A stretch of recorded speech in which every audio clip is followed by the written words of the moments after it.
There had long been communists in Hollywood, writers and directors quietly exercising their influence in relative freedom. But as the United States and the Soviet Union slid into the Cold War, they were eyed with growing suspicion. Reagan confronted communist activism in 1946, when, as a member of the Screen Actors Guild board, he was asked to mediate a dispute between rival unions. One was led by a rumored communist, Herb Sorrell. Sorrell's union went on strike. The leadership does not want a settlement, Reagan concluded. It stands to gain by continued disorder and disruption.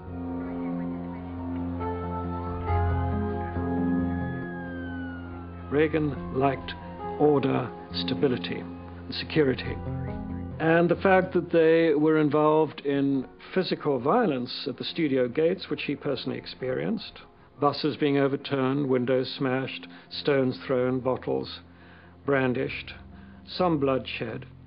The fact that he personally witnessed this, personally experienced it, associated it with red, as he would have said, red domination of the Union, that's what turned him. Sorrell and Reagan went head-to-head. When Reagan crossed the picket line outside Warner Brothers, Sorrell called for a boycott of his movies. Reagan was called a fascist. An anonymous phone caller threatened to disfigure his face so he could never act again. He began carrying a gun.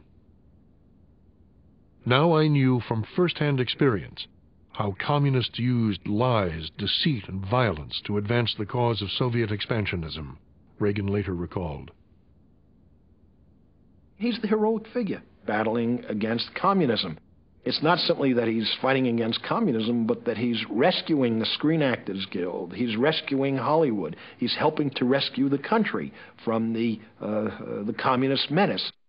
His effort was to deny them any real foothold in our guild, for example. I recall at one membership meeting, as he addressed the audience, he said, you know, of course, that we have some communists here. And he pointed.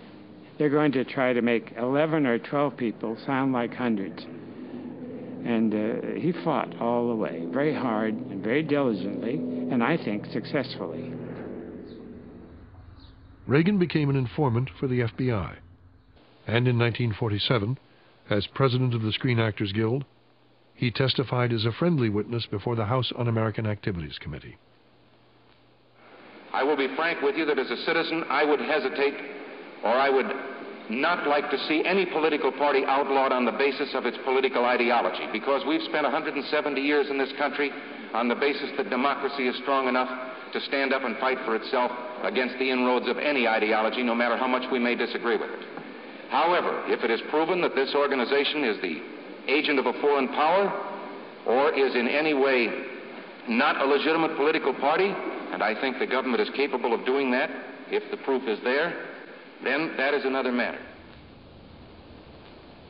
10 writers and directors were sentenced to prison, not for being communists, but for refusing to cooperate with the committee. They and many others were included in a blacklist and denied work. Reagan went along with the blacklist. Now, I don't think he descended to moral depths or anything. He did what most people did, and he did it somewhat more reluctantly and somewhat more slowly than most of them. But the fact is that the blacklist is a blemish. Reagan had discovered his first political passion, anti-communism. He paid a high price for his obsession. Reagan came home and was told, this is over, the marriage is over, and that he was totally stunned by it, that it was like he was, hit by a ton of bricks, and it was a very, very hard thing for him to accept or get over. Perhaps I should have let someone else save the world, he later wrote, and saved my own home. Reagan was in deep depression. He'd lost his wife. He breaks his leg in an amateur baseball game and is hospitalized for most of 1949. And by the time he'd hobbled out of the hospital on crutches, he was a changed man. And I remember him saying once over dinner, telling the story of that awful year, and then along came Nancy Davis and saved my soul.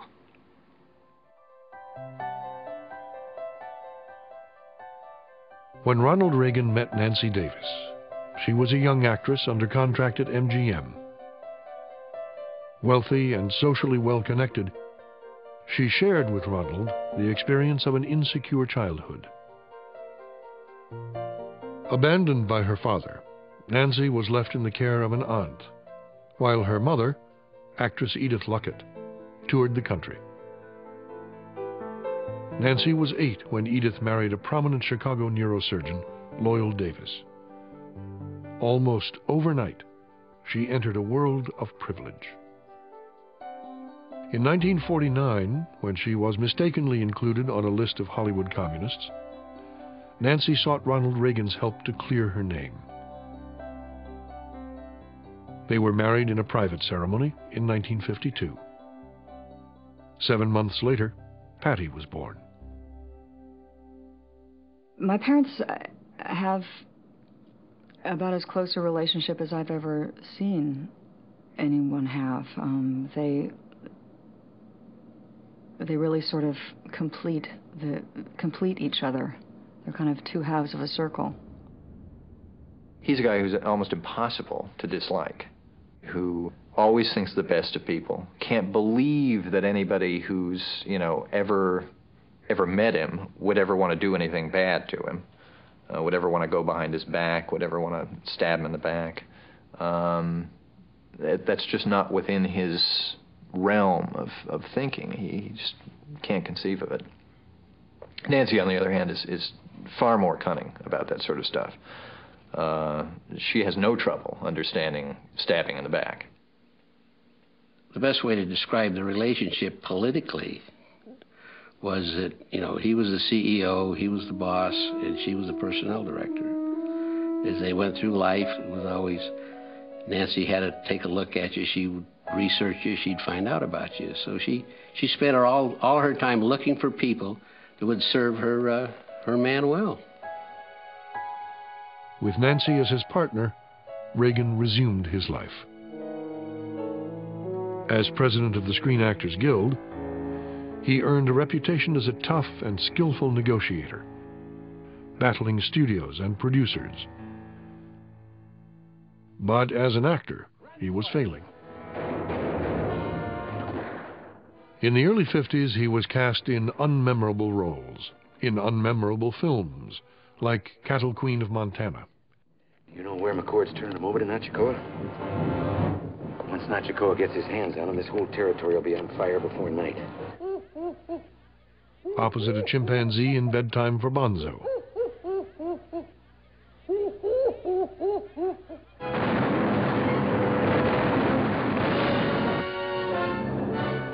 Hellcats of the Navy with Nancy was a flop.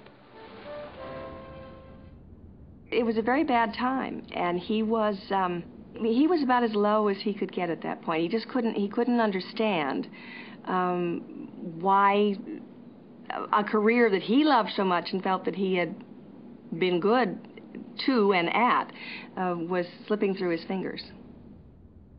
Reagan took a job at the Last Frontier Hotel in Las Vegas, singing and dancing in a third-rate vaudeville show. He rolled with it, but it hurt, of course, when the career dried up. Of course it hurt. Would anybody?